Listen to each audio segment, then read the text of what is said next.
That's a good thing. New blood at the top of the winning board. So I guess that's good. Great. It's not Auburn, but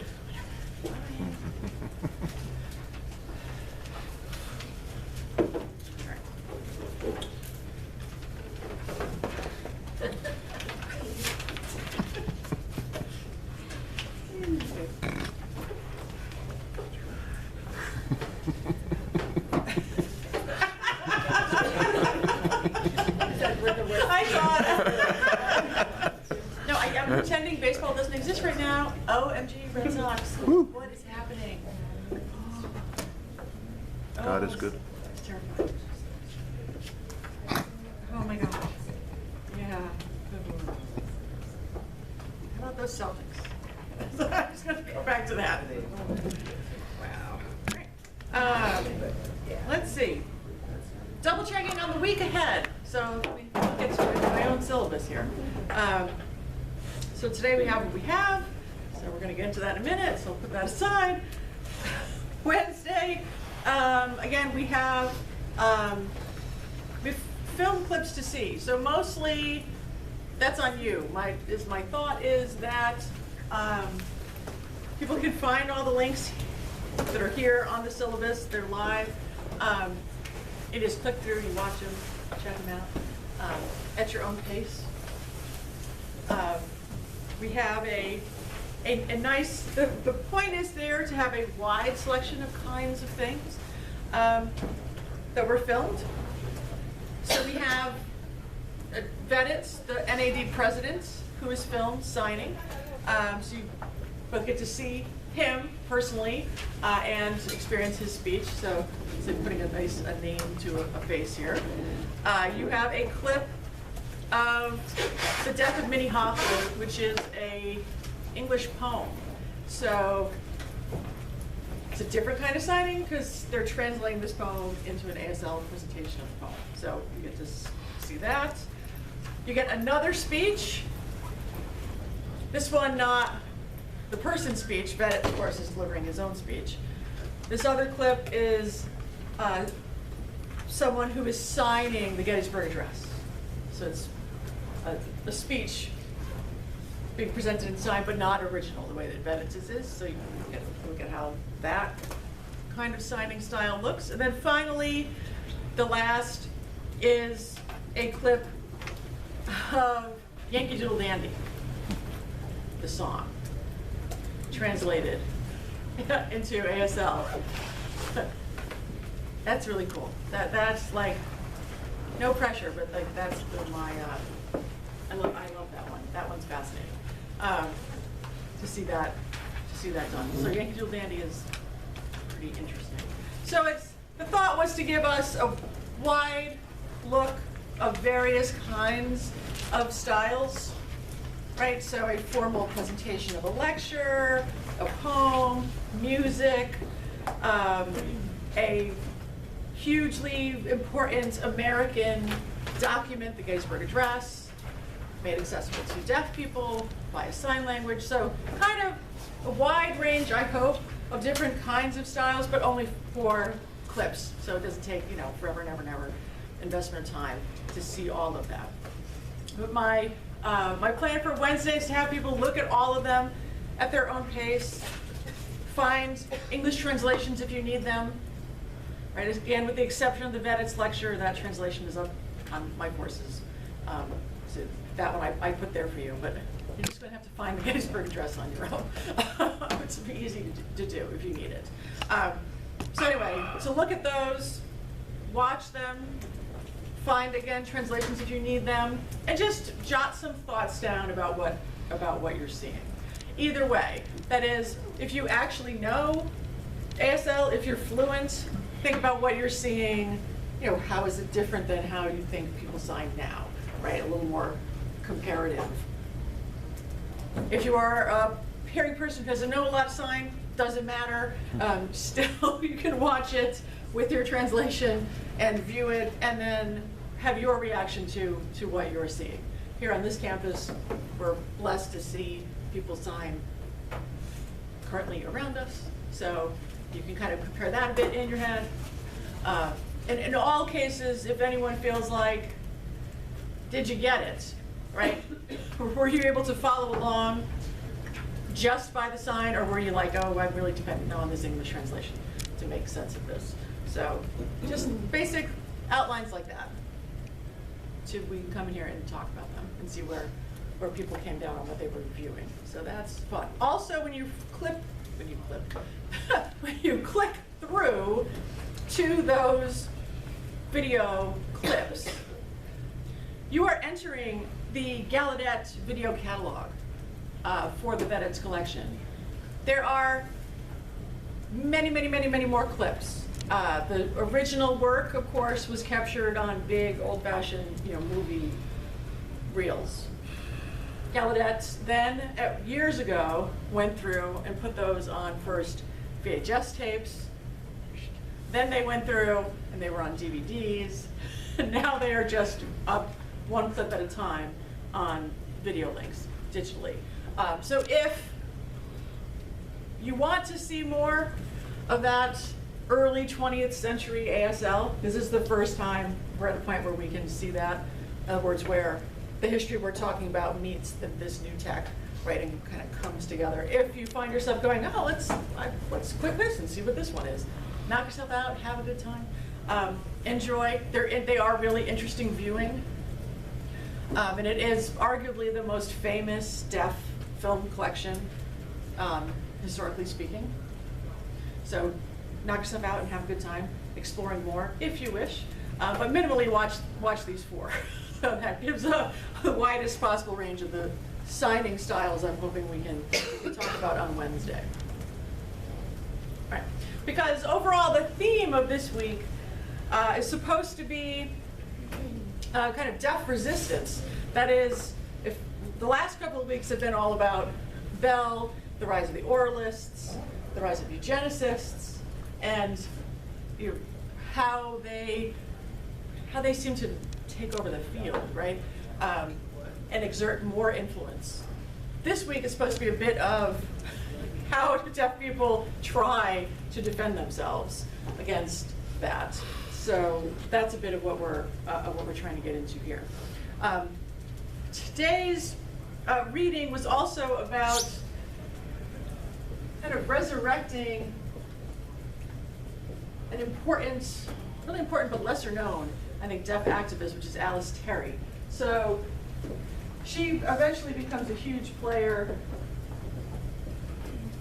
in the California Association for the Deaf, the CAD, the state's own organization, which most states have, right, their own state level organization, and then they partner with the national organization, the NAD. So she comes really out of California and advocating for a deaf community there, and then becomes very involved in politics involving the deaf community from there, working with the NAD. Mostly making her mark as an advocate, as a journalist, right? So she will be the person who's pumping out op-eds and editorials and sending them mostly to the deaf press, but sometimes also to like the LA Times, right, in California. So attempting to educate hearing readers in Los Angeles about deaf community issues. So that was primarily where her focus was.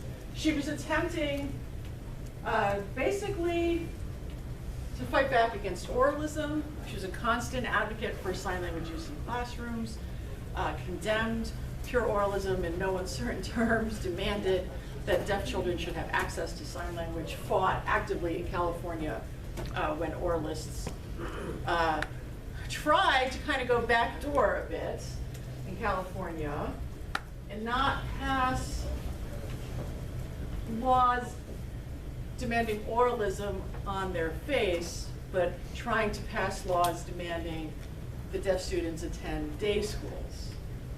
And since day schools were part of oralist agendas, right, Alexander Graham Bell wanted deaf students to be in the classroom alone. They're the only deaf student, right? That's a day school. That's mainstreaming. Alice Terry was not fooled by these California laws, whereas hearing lawmakers sometimes were like, oh, well, parents, don't they want their kids just to go to the local school? She was like, no, because they're just oralism by other means, and the deaf community is opposed to that. So she was the one who would write articles to explain what is really going on here when you're being asked to vote in favor of day schools. You're really being asked to vote in support of oralism, and you shouldn't do that. And here's why. So that was her primary focus. But of course, like everyone in this time period, she wrote a lot about eugenics, and mostly about deaf people's right to marry. She was horrified when the NAD passed that resolution that we saw a couple weeks ago, where they sort of waffled and came out in support of saying congenitally deaf people should really not get married. She was like, oh my God, NAD, what are you doing? Don't say that, like don't pass a resolution like that. Then, of course, having said that, right, having written against what NAD was doing, begging them not to pass such a resolution, she turned around privately in her own writings saying, but really congenitally deaf people shouldn't get married. Right, and so it's that complicated dance of how even deaf people wanted to react in this time period to the challenge of eugenics. Do you completely resist? Do you capitulate a little? What Terry was trying to get at was the law is the law is the law, right? Social expectations are social expectations. In no case should deaf people be being told by anybody that they shouldn't get married, they can't get married, who they should marry. She viewed that as completely off the table, right? But then she wanted to say, privately, maybe some people want to make choices, right, about whether or not they want to risk passing on their genes. So she wanted to bring that conversation, I think, into a conversation about reproductive choices more generally, for deaf people. Like what do you want to pass on, what do you not want to pass on as a parent. So I get kind of what she's doing, right, by pushing a conversation into, parents get to make choices about what kind of life they want and what kind of family they think they want to build. Government doesn't get to have any choice about that at all. And so the NAD should not be encouraging them by making statements of any kind that aren't just, shut up, we can marry whoever we want. Like that's the only public statement you're supposed to make, right? So I think her view here was pretty subtle, pretty nuanced, and probably more on target with what a lot of deaf people would have more actively supported. And it'll seem to us like a minor cause compared to the fight against oralism and certainly the fight against eugenics. But she wrote quite a bit as well about driving rights. And you had an active movement to try to make it illegal for deaf people to drive in the 1920s. So when we've kind of talked about this in passing last month, we talked about the frat making insurance available to deaf people. So part of this was an insurance conversation, car insurers not wanting to sell policies, right, to deaf people. But the conversation was actually broader than that, because if the conversation is just, well, we're not going to write you a policy, well, then some other group gets together and they'll write a policy. But the driving rights conversation was not just about access to legal insurance. The driving rights controversy was actually about access to licenses. Like, forget the insurance costs. I mean, it was a fight for the actual access to the license to drive. There was actually a movement to deny deaf people the right to come in and sit for an exam to qualify for a driver's license. At that point, insurance becomes irrelevant because you're not going to need it because you don't get to drive, right? So that's when we talk about her fighting for driving rights, that's what she's fighting for, right? Because the idea was that deaf people were dangerous on the roads, that people were inherently unsafe drivers because they can't hear, so therefore they should be banned from being able to drive. So you had several states who attempted to pass restrictive driving laws. And in most cases, the NAD and the corresponding state organization where those states were trying to do that fought back against them. In one state, they briefly passed a deaf driving ban. That was Maryland, where they actually did make it illegal for deaf people to drive. And then the quest was to overturn that, which they finally did after a year. So deaf people got their driving rights back again. But it was a serious movement. And I'm going to argue as well that it's a deep stereotype that sort of still persists even to the present day.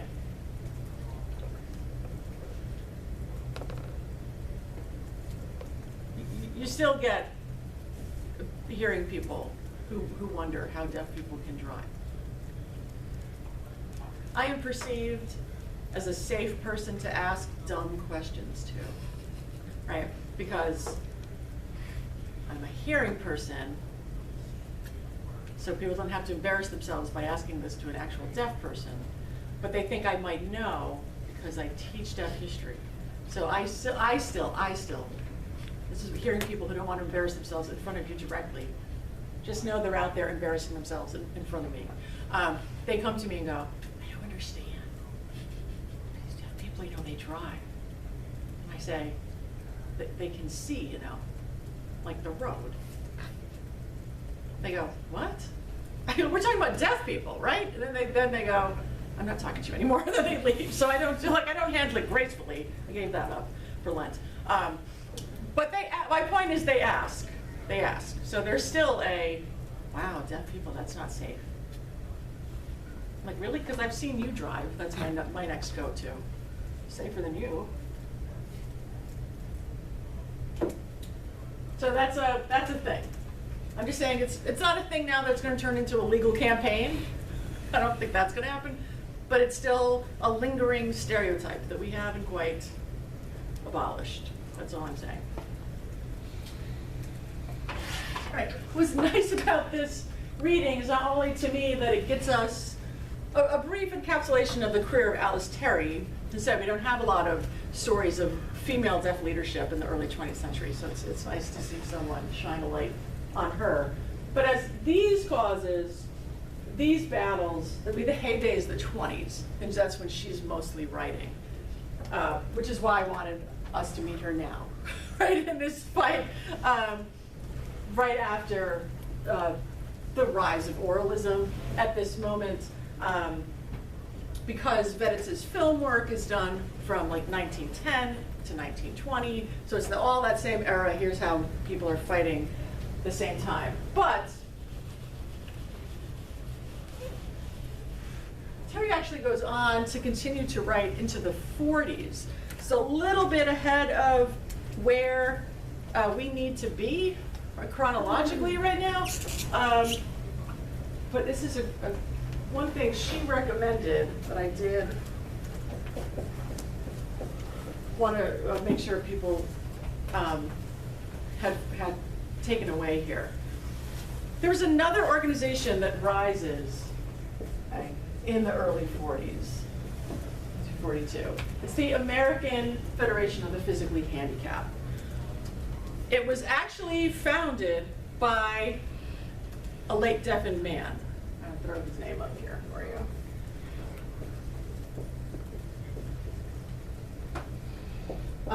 Paul Strachan. And Strachan was very frustrated with the NAD. So he had wanted to reach out to the NAD and join, because he's late deafened, and be like, here's an organization for me. But he found the NAD's focus then, now we're into the 1940s, to be increasingly too narrow. Right, so the then president in the 1940s of the NAD was Thomas Anderson.